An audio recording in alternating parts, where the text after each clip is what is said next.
15 August 1975 সালে শেখ মুজিবকে যখন হত্যা করা হয়, খন্দকার মোস্তাক আহমদ এসে মার্শাল ল জারি করেন।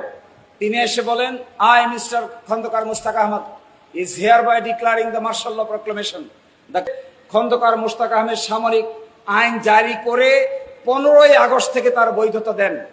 এরপরে 8 নভেম্বর 1975 রাষ্ট্রপতি বিচারপতি আবু সাদাত মোহাম্মদ সায়েম প্রধান সামরিক আইন প্রশাসক নিযুক্ত হন এবং মেজর জেনারেল জিয়াউর রহমান উপপ্রধান সামরিক আইন প্রশাসক নিযুক্ত হন। 29 নভেম্বর 1976 সাল বিচারপতি সায়েম প্রধান সামরিক আইন প্রশাসকের পদ থেকে অব্যাহতি নেন এবং ওই দিন 29 নভেম্বর 1976 সালে মেজর জেনারেল জিয়াউর রহমানকে সিএমএলএ চিফ মার্শাল ল অ্যাডমিনিস্ট্রেটরের দায়িত্ব দেওয়া হয়।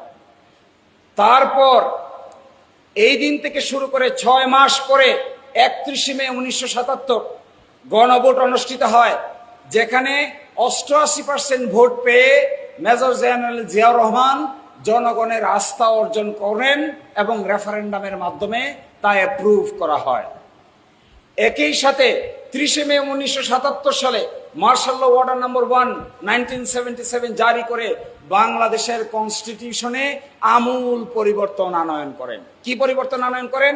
আজকে যেটা আমরা দেখছি, absolute faith and trust in the almighty Allah, সর্বশক্তিমান আল্লাহর উপর পূর্ণ আস্থা বিশ্বাস।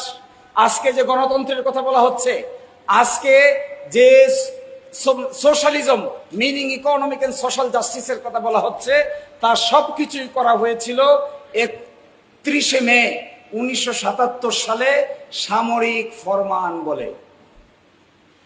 একই সাথে ইন্টারেস্টিং ফ্যাক্ট দেখেন, 18 জানুয়ারি 1979 সালে সামরিক আইনের অধীনে জাতীয় সংসদ নির্বাচন অনুষ্ঠিত হয়।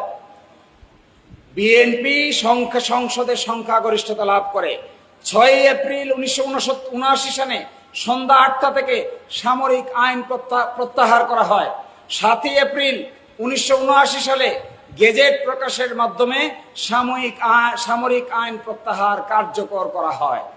এরই মাধ্যমে সামরিক আইনের অবসান ঘটে, বাংলাদেশে মাল্টি পার্টি ডেমোক্রেসি এস্টাবলিশ হয়। This is a political historical document before us. Same thing happened during Ershad regime. এরশাদ রিজিমেও একই পদ্ধতি ফলো করে বাংলাদেশের সাংবিধানিকতায় উত্তরণ ঘটানো হয়।